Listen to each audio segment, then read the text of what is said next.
Hey everyone, welcome back to another episode of the Millionaire Real Estate Agent Podcast. I'm Jason Abrams, and this is the place where we lift the curtain on the world of real estate like never before. Every week, I sit down with visionaries, pirates, and mavericks. We're here to document, demonstrate, and most importantly, demystify their game-changing models and systems. What secrets propel them to the top, and how are they living their dreams? This is about passion, it's about strategy, but above all, it's about real, tangible success. So buckle up and let's dive in. This is the Millionaire Real Estate Agent Podcast.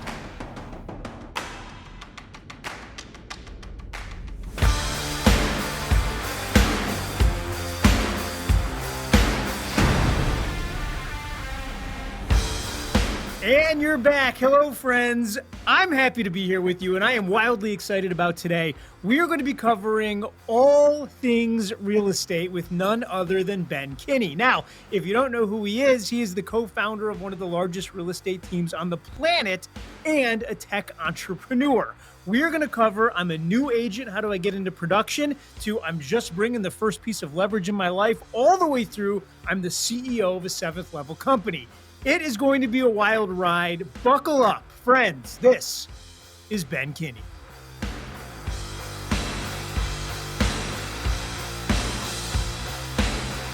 Ben, how are you, sir?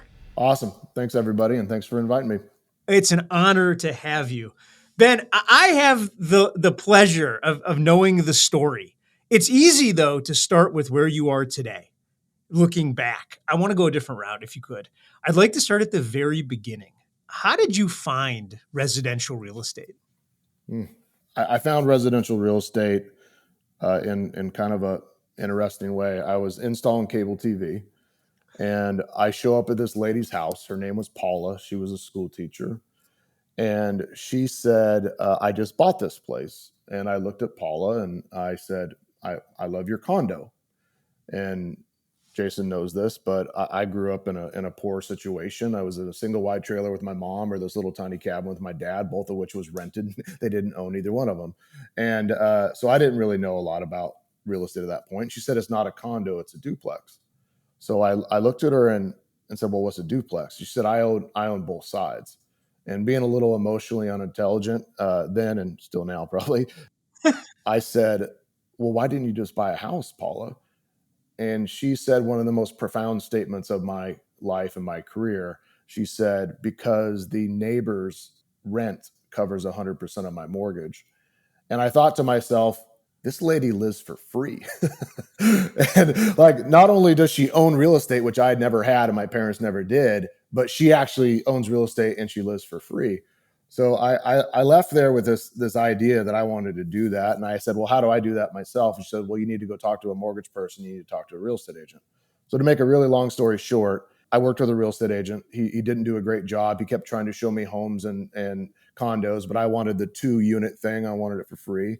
I wanted to live for free. So I found a couple of duplexes that were not for sale. I called the owners myself and asked them if they would sell. I found somebody that said he would sell.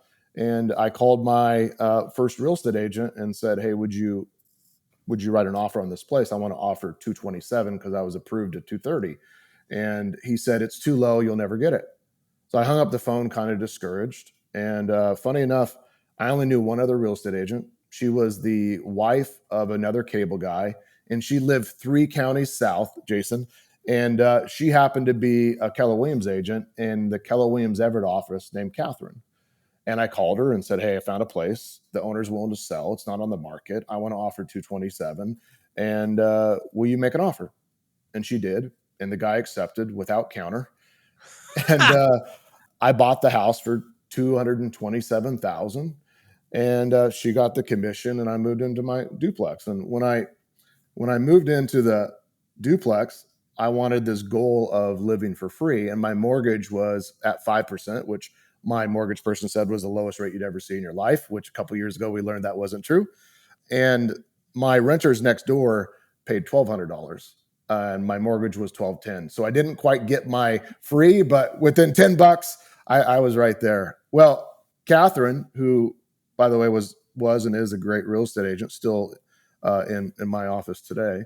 She gave me one of the best gifts of my life. She gave me Gary Keller and Jay Papasan's and Dave Jenks' book, The Millionaire Real Estate Agent. And she said, Ben, if you can, at that time I was selling cable TV door to door. So I was knocking on doors and cold calling people to sell them cable. Then I would go install it afterwards. She said, if you can do that to make $10, which is what I got for a commission when I did that, you'd probably do decent in real estate, and you should read this book. And that got me to go get my real estate license and quit my job as a cable guy and start my career in real estate, which, funny enough, Jason, is 20 years ago this year. It was in 2004. Well, happy anniversary, my friend. Dude, that is so crazy. So there were direct parallels between selling cable TV and selling real estate. Yeah, for sure. It's and I consider it my competitive advantage. When you've knocked 40,000 doors and you've cold called 250,000 people before day one in real estate, you understand that no's are not a life sentence, that no's are not the worst thing that could happen to you, that I've got more swear words, more hangups, more door slams than most people experience in their life. And I got it before I started day one in real estate. So real estate was pretty easy. I knew that I had to get 50 no's every single day to get to my first yes. And that's what I worked towards. Does that idea still hold true today? Oh, I believe so. I think we're a little bit more efficient with technology and with marketing tools and having good CRMs and things like that. But yeah, I think there is a recipe for each type of contact you make that you'll be able to figure out as a top real estate professional over time. How many sphere touches does it take to get a deal? How many circle prospecting touches does it take to get a deal? How many canceled expireds? How many internet leads? And it varies by source. But yeah, I set off with an idea that there was a mathematical equation to success really early in my career. Well, Gary, and by the way, if you're new to the program, when we say Gary, we're talking about Gary Keller. Ben mentioned Jay Papasan. The book they wrote is the namesake for this show. It's the MREA Real Estate Agent. And in it, Ben, they make the argument that the path is in the math. And far too few real estate agents acknowledge that. Why do you think that is? I think that we get into good times in the economy and we underestimate how much of our success is luck. And because of that, when things get hard, we don't relate back to the math that we did when we got started. I talked to a great real estate professional at Keller in Minnesota the other day. His name's Ryan Hansen, and he's arguably one of the most productive real estate professionals I've ever met in my life. He did 180 personal transactions himself last year. Oh my gosh. Where he was the agent. Plus he has a real estate team, but he did 180 himself, which you and I know is insane. And I said, well, where'd your business come from? And he said, well, 61.4%, pretty accurate, came from Sphere. And I said, well, how would I translate that into teaching, my agents how to get that amount of Sphere business? And he started off with kind of a fluffy answer about relationships and rapport building and so on. I said, no, break it down. What did you actually do? What's your competitive advantage? And he said, I had 20 quality real estate conversations every day for 17 years. And people underestimate the value of planting seeds over a long period of time. And if you all listening to this podcast said, well, what is the thing holding me back from success? It's having 20 quality real estate conversations every single day, or getting your team to have 20 quality real estate conversations every single day. Or as you transition into the MREA model, it's about having 20 amazing career conversations about a career in real estate every single day. If you did that, you would do as much business as you ever dreamed. I'm so right.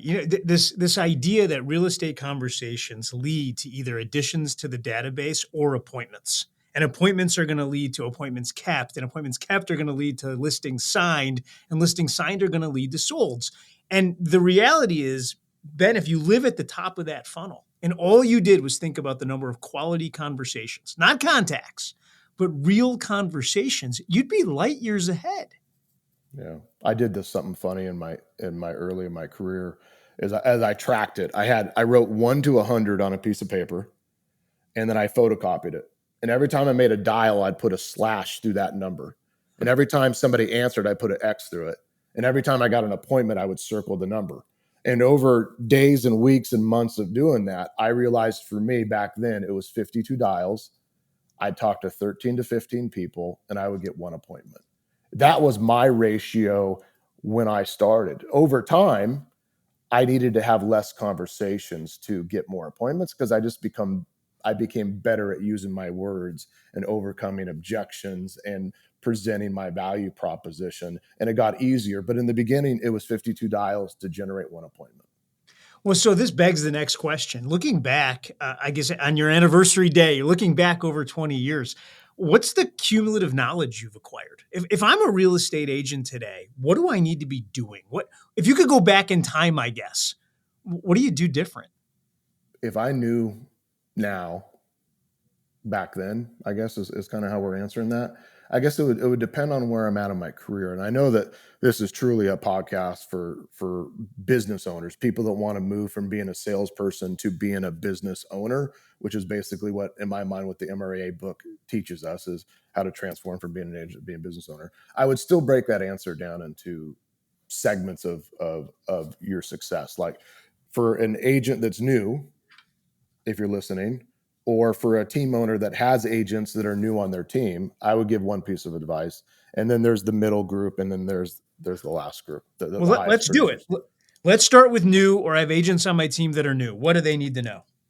I put everything in list. Like Gary draws everything in triangles. I put everything in list of three or four things. And I call this my real estate success principles. And if you do these three things, you can be as successful as you want to be.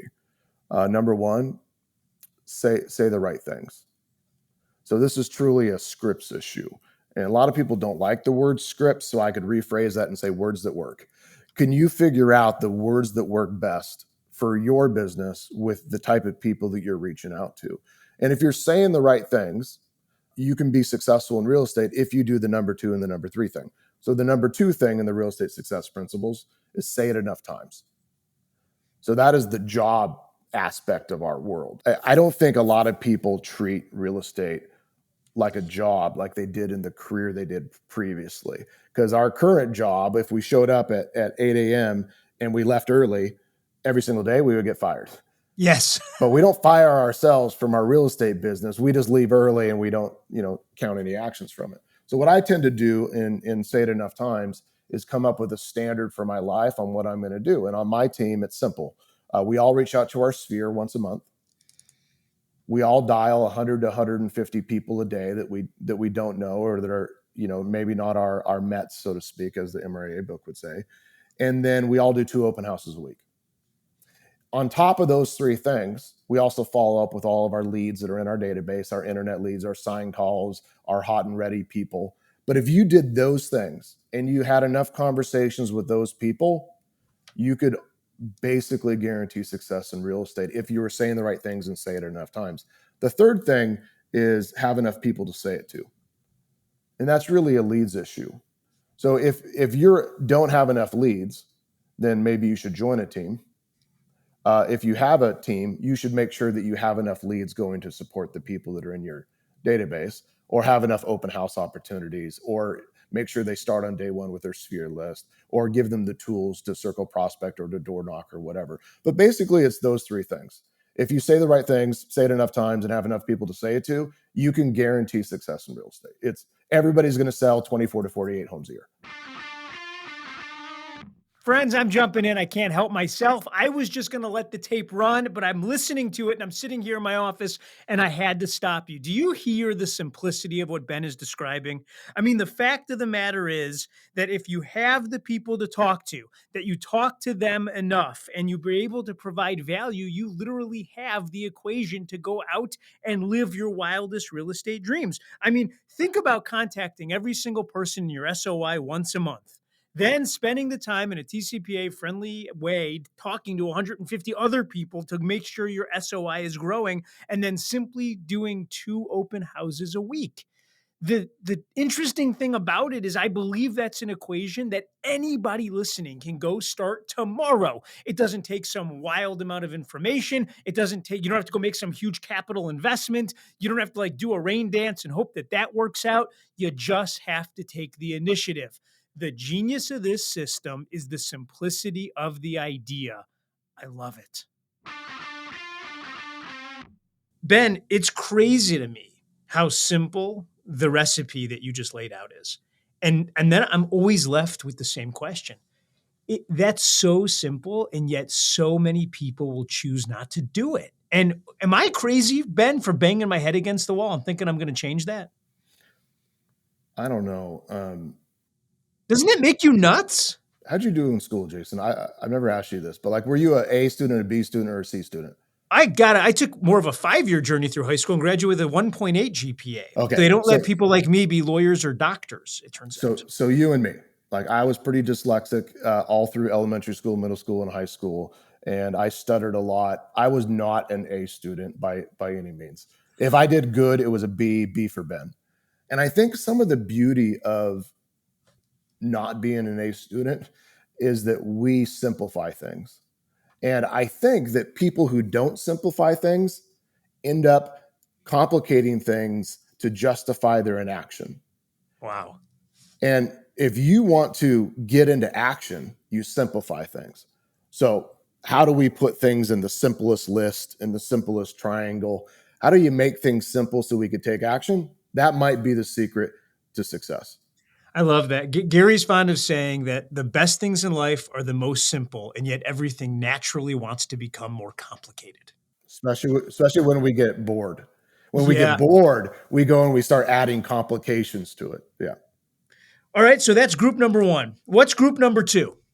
Well, group number two is, let's say I'm a big fan of the MREA book, but if I could summarize the MREA book in a sentence or two, here's how I would summarize it.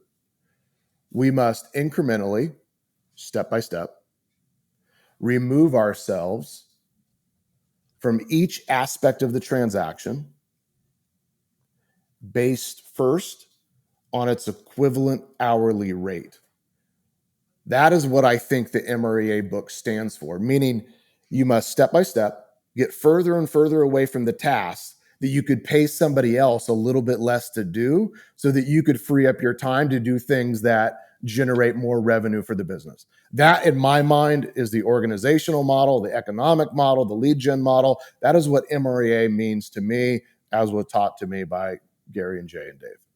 So that next level is about giving up those things first that maybe you're not the best at, or that slow you down from making the money in real estate, which is working with buyers and sellers, growing your database, or hiring people. For me, since I read the book early in my career, it was hiring an assistant. And after I hired an assistant, it was getting the buyers off of my plate so that I hired a buyer's agent so I could focus on the highest dollar productive activity I could think of at the time, which was working with listings. And that catapulted my business. You know, I went from selling 26 homes to selling 84 by just hiring an assistant. And it's simply because I was horrible at everything that she was great at. And I was spending half of my day doing things that I was non-functional at when I could have been spending that time on the phone, door knocking, doing opens, or getting more deals done. Well, I went from 84 transactions to 143 because I got rid of the buyers that were on my plate, because Gary said that you could either work with 8 buyers at a time or 40 sellers. And I knew the math on which one would pay better, so I gravitated towards working with sellers. So when you're thinking of that second group, it's how do I get things off of my plate that's slowing me down and holding me up from doing the activities that would make me a higher amount of money per hour? I heard a speech that you gave, and you were talking about this maturation through the number of units as you brought more leverage into your life. And then you got to a point where you brought leverage into your personal life. You had hired someone to start taking care of things at home. And it seems like that's when it kind of went nuclear. Like all of a sudden, you were the best version of you. Yeah. That individual you're talking about, Erin, started with me 12 or 13 years ago. She's still with me today. But yeah, she transformed my life. I didn't realize when I read the MREA book that sentence I used to explain it was also relative in my home and in the other areas of my life. But when I started to understand that I should have leverage in all the areas of my life that I don't enjoy, or all the areas of my life that slow me down, it really unlocked some of my potential. I would come home at night and my power would be shut off or my water would be shut off, not because I didn't have money, but because I didn't like opening my mail or I didn't deal with things. Or I'd have stuff at the dry cleaners for months that I forgot to pick up, or it was just chaos because I was spending so much time, in other areas of my life. So I definitely needed that person for sure. That's so good. Okay, that's group 2. This third group, I got to think these are the highest producers in the world. Yeah. And when I think about this, I came up with my 4th real estate success principle. And this is related to any individual that can get past the 24 to 48 transaction a year ceiling. And once you transcend past that, you're most likely doing it through leverage, unless you're a Ryan Hansen or an Amber Kimmel, some of these people inside our ecosystem that just crush it selling an enormous amount themselves. You need enough people saying it. So the 4th real success principle is have enough people saying it. I remember sitting in a room, a mastermind in Austin, and I think it was Gary that said this, but I'll give you the scenario. Basically, somebody holds up a phone book and shows it to me and says, "Hey, Ben, do you think you could go through this phone book and find at least," this is a phone book of Austin, which I didn't live and I didn't know anybody, right? "Could you go through this Austin phone book and call down there and find somebody that wanted to list their house?" And I said, "Yeah, I have 100% confidence that today, if you started me at 8, by 8 p.m., I would set 1, 2, or 3 listing appointments strictly from the phone book. I have 100% confidence I could do that." And I think it was Gary that said, "Okay, and could you do it again tomorrow?" I said, "Yeah, it's a big phone book. I could do it basically every single day." And he said, "Would you make a lot of money?" And I said, "Yeah, I would." He said, "What would your average commission be?" And I'm making it up back then because it was a long time ago. It might be $10,000 a day that I would make by representing those sellers and helping them sell their home. And he said, "That's a lot of money." And I said, "Yep, it is." And he said, "Well, that's the problem." I said, "What's the problem?" He said, "Well, people think that's a lot of money." He said, "Let me ask you a different question. What if you went back through that same phone book and you called every single day trying to find somebody that was willing to call through the phone book every single day and make $5,000 on every one of those listings, and you kept the other 5?" And I realized that my potential would be unlocked if I moved my lead generation activities from finding sellers to finding people that were willing to find buyers and sellers. And I think that is really where you saw the trajectory of my business, my real estate business, and all my businesses transform. It was about, as we say in our world, finding the who, getting in front of the right person and finding people that are willing to work hard within your values and ethics and models and systems. And that's where the business really took off. So when you hear agents, and you and I interview agents all the time, and they say, "I don't want to deal with other people," because you try to say, "Okay, well, let's take the next step. Let's build out a business. Let's do this." And there's a large group out there. And by the way, if that's one of y'all, you're perfect just the way you are. But Ben, why do you think people take that approach and say, "You know what? I don't want to bring leverage in. I don't want to deal with other people." Why is this idea so difficult? We don't want to put judgment on somebody that says that. However, the challenge with that is that means you're going to be selling real estate doing the same thing for the rest of your life. And if you're happy doing that, more power to you. You should do that. But if you think at any point in the future, you may want to spend more time with your honey bunny or with your kids or travel in the world, then you need to move into creating leverage. But it's like a little bit like dating. If most people didn't meet their love of their life on day one, never meet anybody else, marry them and stay together forever. Like most of us had a couple of bad dates and a couple of bad relationships, and then we get back up and we go and we find the right person in our lives. But hiring is a lot like that too. Some of these people hired one person, an assistant or a showing specialist or a buyer's agent, and it didn't work out. And then they walk and say, "Well, that doesn't work for me." And they never try to do it again. But you wouldn't do that in your personal life, right? So I think some of us just have to get back up after a couple of bad hires and learn the mistakes that we made and keep trying until we find that person. The reality is that none of us are an amazing leader of a marginal hire. And we make a marginal hire, we start sitting back and saying, "Gosh, I suck at this. I'm a poor leader. I shouldn't be doing this. I should just go back into personal production and sell myself." But if you made a great hire, you'd be looking up and saying, well, I'm a genius. I'm really good at this. I'm amazing. But the reality is you just hired an incredibly accountable, hardworking, good human. And those people make you look like a genius. And we need to spend more time finding ones like that.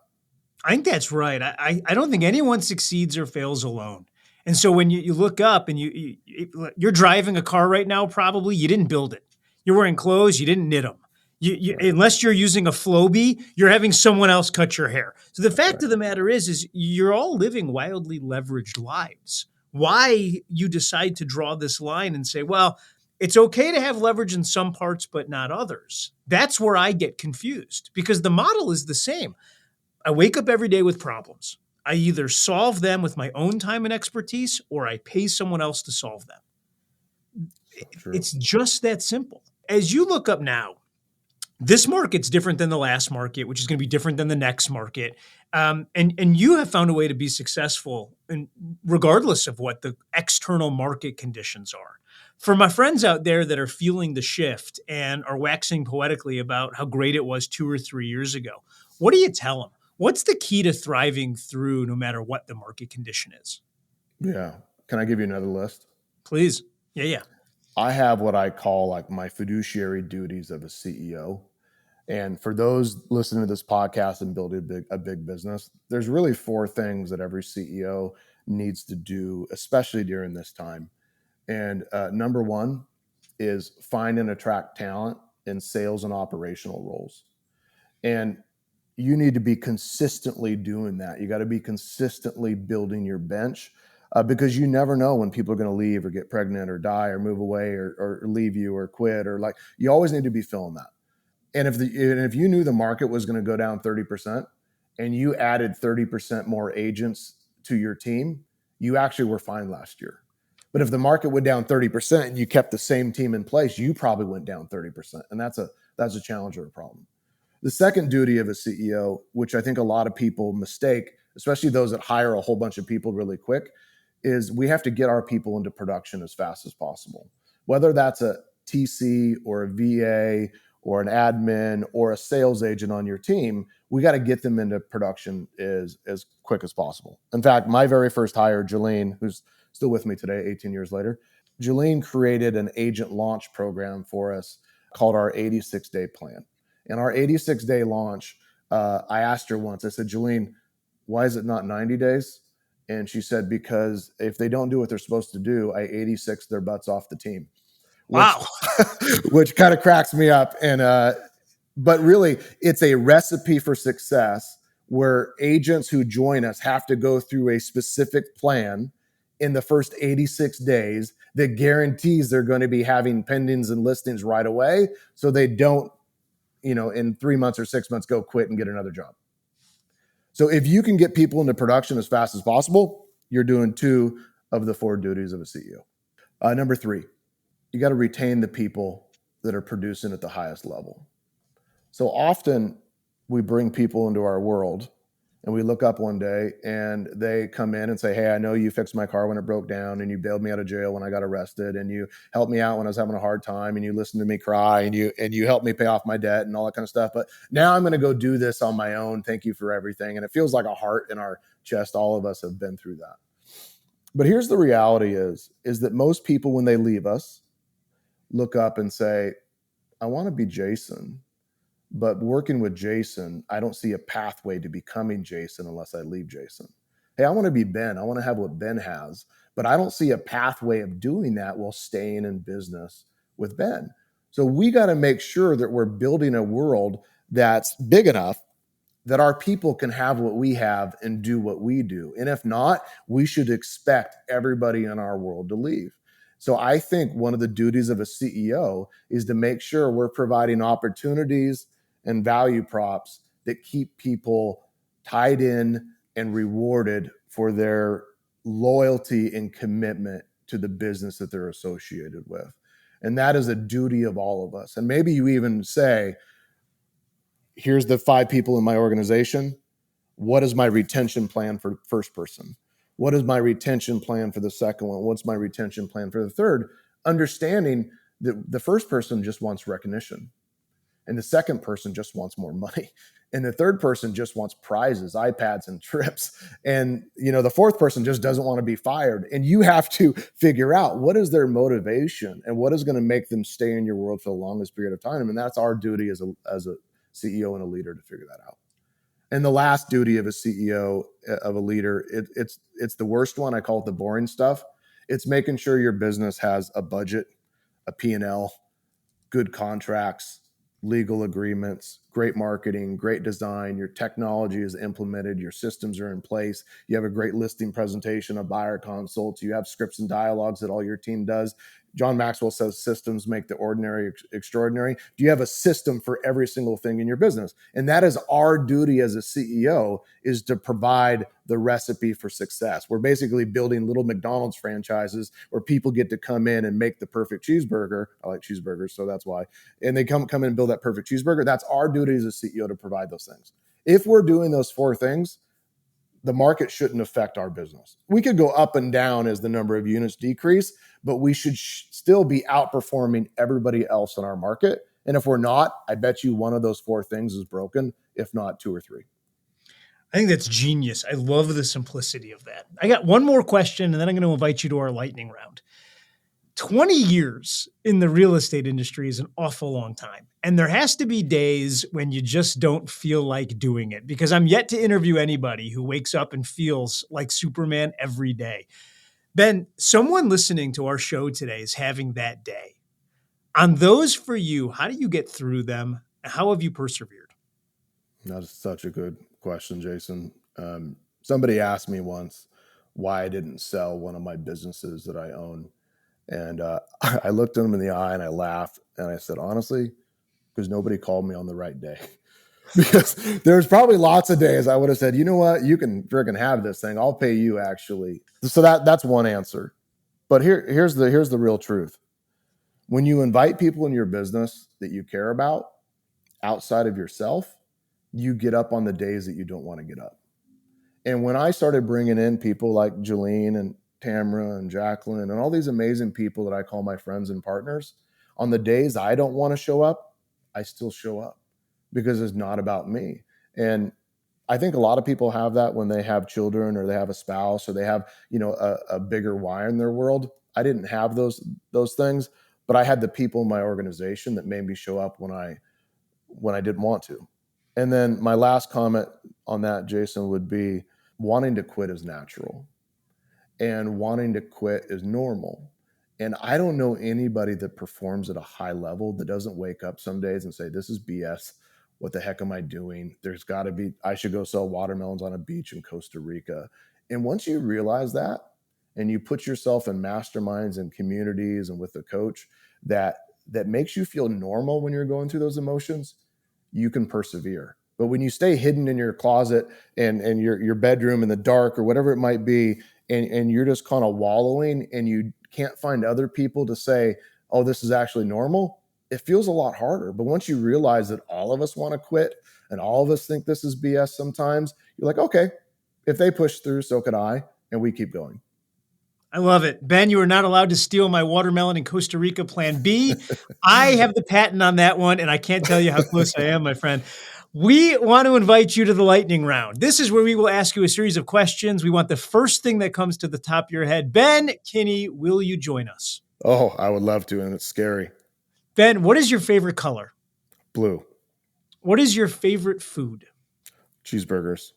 Stop the lightning round. I knew you were going to say it because I'm a cheeseburger sneaker myself. Ben, where is the best cheeseburger? You've been all over the world. In Chicago and in Manhattan, there's a restaurant called Au Cheval, AU space CHEVAL. It is ranked by the USA Today the number one cheeseburger in America. It's really, really awesome. In Scottsdale, Arizona, there's a place called Paradise Valley Burger, and they have something called the creme brulee burger. It is definitely in my top 5 burgers.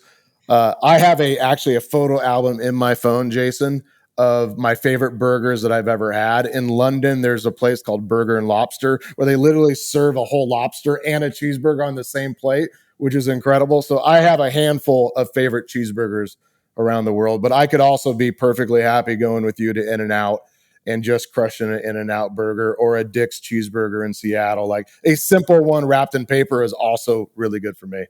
It's fantastic. All right, back into the lightning round. Okay. What's the sound that you love? What's the noise that you love listening to?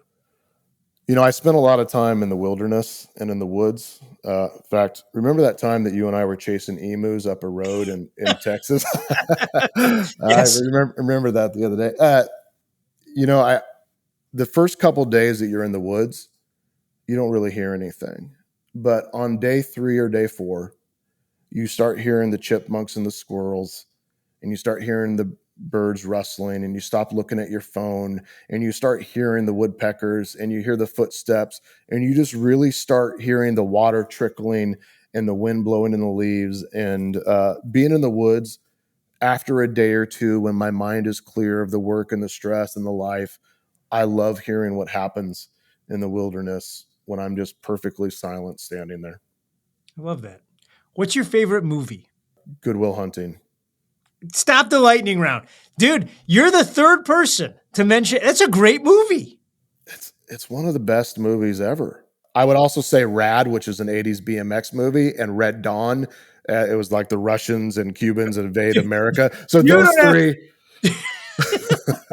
By the way, if you haven't seen the BMX movie, because I happen to know, then you don't know until you know. That's a fantastic film. Yeah, I've actually become great friends with the star of that movie. He played Crew Jones, but the actor is named Bill Allen, and he's a great human. In fact, I'm reading a transcript right now in my house of a remake of Rad. So you got to get caught up on the 80s version, and then there might be a remake coming. All I know is I wanted to buy blue and white checkered BMX bikes right after that movie came out. That's all I'm saying. Sure. Is there a book, doesn't have to be a recent one, but is there one that you would tell everyone to read? Is there just one that stands out? It doesn't have to be MREA, but is there a book that you have on your shelf that you constantly mention? You know, Gary and Jay did a really good job of cramming books down our throats, yours and mine. And, you know, I don't think I ever left Gary's office without a handful of books and a couple new pairs of socks, you know, and whenever I went to Jay, like I always left with a book recommendation or a book in my hand. It was just the culture that was created. And I don't think I can name one because it's just not fair, but The Simple Path to Wealth, The Psychology of Money, those are phenomenal books when it comes to investing. Probably some of my favorite books of all time is Influence by Robert B. Cialdini, an amazing book. But probably my favorite one that I tell people right now is The Almanac of Naval. Is there a podcast other than ours or yours, or is there a voice in your head that you like to listen to? Other than Brian Gubernick's No Days Off podcast, I love how I built this. In fact, it was the first podcast to ever make me cry, was listening to the story of Sarah Blakely talk about her career of building Spanx. And, you know, when I heard Sarah's story, she was 8 years into building Spanx, you know, selling fax machines door to door, getting her butt kicked up and down. And I kept thinking to myself, she didn't have mediocre success for like 6, 8, 10 years. And then she had astronomical, crazy success after that. And I was 6 years into one of my ventures. And I just thought to myself, like, quit being a baby, like keep going. Like when you hear the How I Built This podcast and you listen to all the different founders that have built their businesses, they're 8 or 10 year overnight successes. And all we hear is the overnight success, but we forget the 8 to 10 years that they put into it. And that brings me down to understanding. My last podcast would be Business Wars, like understanding between like Pizza Hut and Domino's, Nike and Adidas, and the stories of that. I think those are really, really phenomenal. I love studying businesses.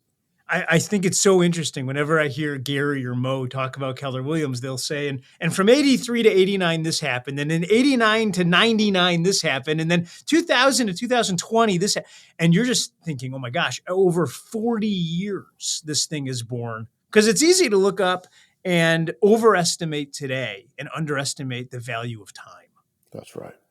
Spot on. Ben, thank you so much for being on the show. You're such a great friend to the real estate industry and agents across all different brands. on behalf of a very, very grateful industry. Thank you for everything you've done. More importantly, thank you for everything that you will do. Thank you, my friend. And I appreciate the invite of being on here. There it is. Put it in the books. That is one for the ages. Do you realize covering from a brand new agent all the way through the 4 things that a CEO needs to do to be at the 7th level and run at the highest level? Do you realize the amount of ground that we just captured? Now, here's what I'm taking with as I listen. Number 1, this man knows cheeseburgers. You want to talk about where to get them? He knows. Number 2, him and Gary Keller have something in common. They probably have several things in common, but you know the one that stands out to me? Both of these guys know exactly what matters most to them. They're able to take wildly complex ideas and turn them into simple lists, simple models, so that they know what to spend their time on. Gary Keller told me that the most powerful force in the universe is focus.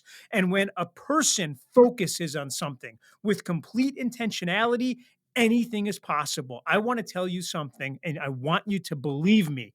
You can be anywhere that you want to be within 5 years.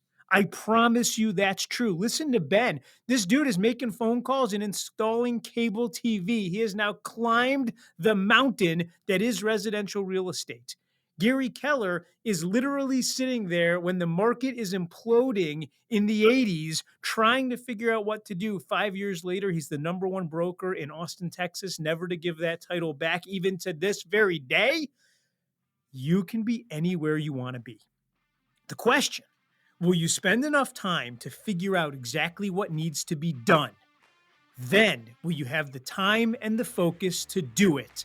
And most importantly, the resolve to do it every single day, because on the other side of boredom, that's where success lives.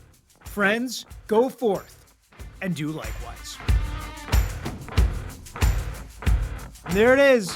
That wraps another episode. Friends, I don't know what you're taking out of this. I really don't. I'll tell you what I want you to be taking out of it, which is these are the people that are having tremendously big lives. And the reason it's happening is because they're setting up the models and systems to do just that. Gary Keller told me that leadership is teaching people how to think so that they do the things they need to do when they need to do them, so that ultimately they get the things they want when they want to have them. And that's what I want for you. You're all leaders, but it begins with leading ourselves. If you're enjoying this podcast, I want you to click the subscribe button anywhere that you get your podcasts. We want to be the voice in your head every single week. And every week, we're dropping new content. We also send out a newsletter at the conclusion of every show to make sure that you get the highest points and the models and systems that were discussed. So if you want to sign up, I need your name and your email address. Head over to the millionaireagentpodcast.com. millionaireagentpodcast.com. Enter your name and your email address, and every week, that newsletter will be in your box. Friends, you just went on a journey. I hope that what happens between now and the next time we meet is absolutely wonderful for you. Thanks for listening. I'll see you next week. This podcast is for general informational purposes only. The views, thoughts, and opinions of the guest represent those of the guest and not KWRI and its affiliates, and should not be construed as financial, economic, legal, tax, or other advice. This podcast is provided without any warranty or guarantee of its accuracy, completeness, timeliness, or results from using the information.